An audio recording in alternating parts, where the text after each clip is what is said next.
kapatid, dito sa kahabaan ng Pinoval, merong matatagpuan na isang Japanese restaurant na napakasarap. Ika nga, the best katsu in town. Ay, wait lang. Hindi na nga pala ako reporter. Isa na akong entrepreneur. Welcome to Ilo. Irashaimase. Siya si Isay Reyes Kang, dating news reporter, ngayon isa ng certified entrepreneur. Dito sa kahabaan ng Pinoval, Sampaloc, Maynila, matatagpuan ang kanyang Ilo Restaurant. Kamusta naman ang pagnenegosyo? Masaya. Actually, nung reporter ka kasi, ginagawa mo yung service mo for the people.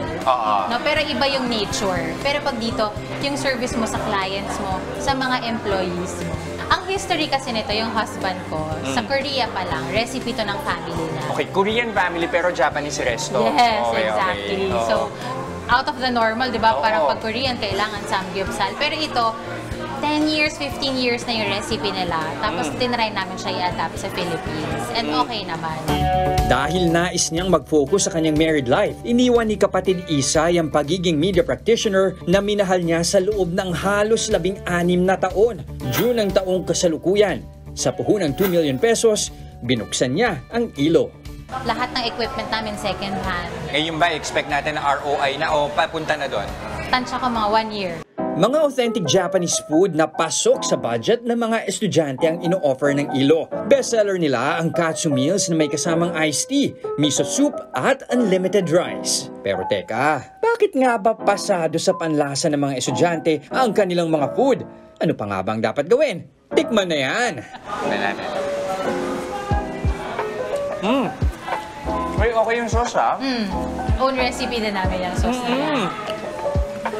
Yung sauce niya, para ka rin talagang kumain sa mamahaling Japanese restaurant. Yes. Pero, feel mo yung pagka-homemade. Pero aminado si kapatid Isay na hindi naging madali ang kanyang transition from reporter to entrepreneur. In a way, because pag reporter ka, hindi ka, alam mo yan, hindi tayo math people. No? Ayoko ng math, mahirap mag-compute for me. So, nung nag-start ako, yun ang pinaka-inaral ko. Yes. Kasi hindi pwedeng hindi ka magaling sa numbers because malulugi ka. Hindi mo alam, short ka na pala. Halos 5 buwan pa lamang ang negosyo ni Isay, pero kitang-kita ang 6 digits kada buwan. What's one major business lesson na natutunan mo when you started? You have to take good care of your people.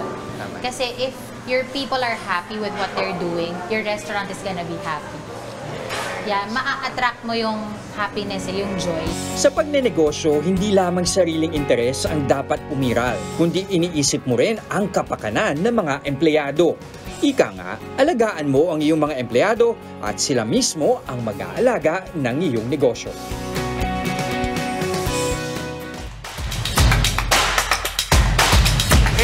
Para naman, ito na. Kaya pala. Para mag-good vibes tayo, magpapasample tayo. Pero sa totoo, nauna na yung sample. Kanina po. Ang hirap naman dyan sa harap natin. Sarap. Oo, tawagin na lang natin. Tawagin natin. Isay! Isay! Isay Reyes Kang, nandito kasama namin. Good morning! Good morning! Isay, kanina pa kami sinuserva ng kung ano-ano dito. Grabe, Isay. Did you like it? Do you like it? Sarap po. Thank you so much. Titikman namin lahat. Actually, ang goal talaga namin is to give parang the authentic Japanese experience, pero super affordable.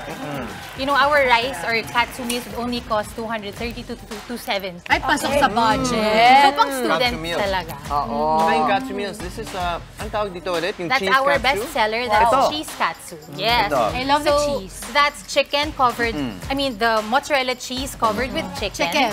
Yes. Super sarap. Ah. Thank you sarap. so much. Where can they find you? We are located po along Pinoval, just Okay. across UST UST. Gate 7. Alright. Yes. Thank you Malapit sa so mga much. estudyante talaga. Opo, Thank you very much. Mga kapatid, Justin Quirino po. Masayang kwentuhan at makapulahang informasyon ang hatid namin tuwing umaga. Kaya mag-subscribe na at mag-follow sa social media pages ng News 5.